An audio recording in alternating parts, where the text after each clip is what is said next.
نبی کریم صلی اللہ علیہ وآلہ وسلم نے خوابوں کو 3 اقسام میں تقسیم کیا ہے۔ ایک تو ہے رحمانی خواب جو اللہ کی طرف سے آتے ہیں، جن میں روشنی، سکون اور بشارت ہوتی ہے، جیسے غزوہ بدر سے پہلے نبی کریم صلی اللہ علیہ وسلم نے خواب میں دیکھا کہ مسلمان کفار پر غالب آ رہے ہیں۔ پھر دوسرے نفسانی خواب ہیں جو ہمارے روز مرہ کے خیالات کا عکس ہوتے ہیں۔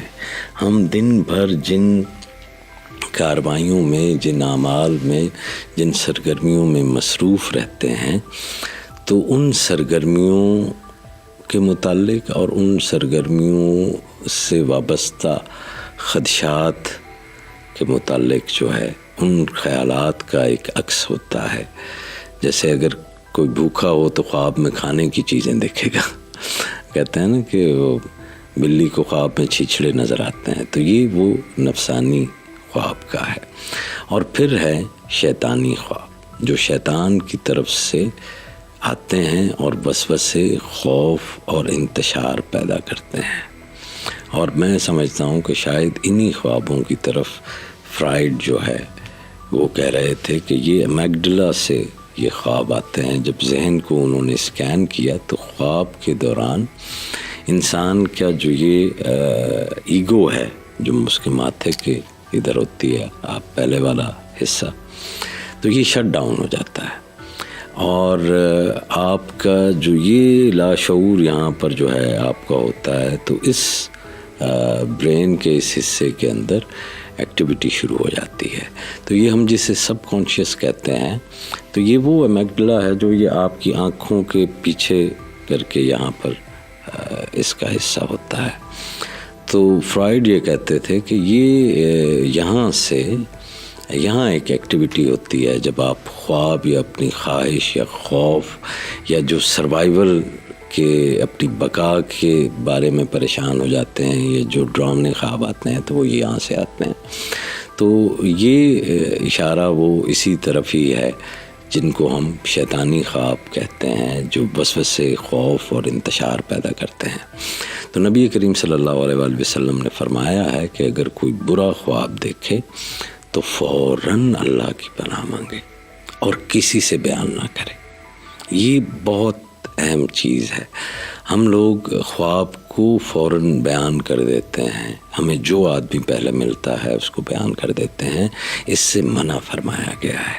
اور پھر بتایا گیا ہے کہ کس آدمی سے خواب کی تعبیر پوچھی جائے، جو صالح ہو، جو عالم ہو، اور جو آپ کا خیر خواہ ہو، اور جو آپ کی زندگی کی جزیات یا تفصیلات اور آپ کے مزاج اور آپ کے حالات کو سمجھتا ہو، تو صرف اسی کو ہی خواب دکھانا چاہیے۔ یونگ صاحب تو کہتے تھے کہ خود سے ہی آپ اپنے خوابوں کو انٹرپریٹ کر سکتے ہیں، اور لوگ شاید کر بھی پاتے ہوں، لیکن اسلام کی تعلیم یہ ہے کہ خود سے آپ کم از کم اپنے ان برے خوابوں کا ذکر کسی سے نہ کریں۔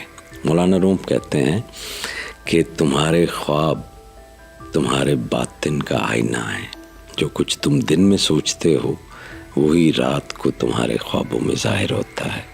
کیا تم نے کبھی ایسا خواب دیکھا ہے جس میں تم کسی نئی جگہ پر تھے مگر وہ جگہ تمہیں مانوس لگ رہی تھی؟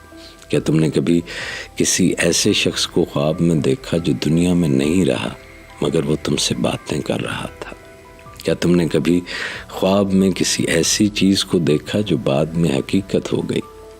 یہ سب تمہارے باطن کی باتیں ہیں۔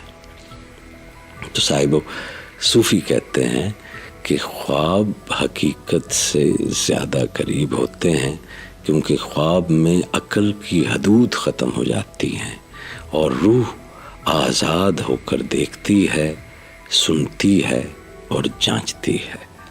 پیران پیر حضرت شیخ عبدالقادر جیلانی رحمۃ اللہ علیہ فرماتے ہیں کہ اگر کسی کا خواب الجھا ہوا ہو تو اسے اپنے اعمال کا جائزہ لینا چاہیے، کیونکہ خواب دل کی سچائی کو ظاہر کرتا ہے۔ اور حضرت امام جعفر صادق علیہ السلام فرماتے ہیں کہ ہر خواب کی حقیقت ایک وقت میں ظاہر ہوتی ہے، بعض فوراً، بعض کچھ دنوں میں اور بعض سالوں بعد حقیقت میں ڈھلتے ہیں۔ یہی وجہ ہے کہ بعض خواب ہمیں فوراً سمجھ آ جاتے ہیں اور بعض خواب ہم بھول جاتے ہیں، لیکن وہ بعد میں کسی نہ کسی شکل میں ہماری زندگی میں سامنے آ جاتے ہیں۔ تاریخ میں کئی بار ایسا ہوا ہے کہ خوابوں نے حقیقت کے پردے چاک کر دیے۔ حضرت عمر رضی اللہ تعالیٰ عنہ کے دور میں ایک شخص نے خواب میں دیکھا کہ مدینہ پر حملہ ہونے والا ہے۔ جب اس نے یہ خواب سیدنا عمر کو سنایا تو انہوں نے فوراً فوجی دستے تیار کیے اور چند دن بعد دشمن کی یلغار کو روک دیا گیا۔ اسی طرح نور الدین زنگی کا بھی مشہور خواب آپ کو یاد ہی ہوگا۔ تو صوفیہ کہتے ہیں کہ خواب کا دار و مدار اس کے دیکھنے والے پر ہے کہ خواب دیکھنے والا کون ہے۔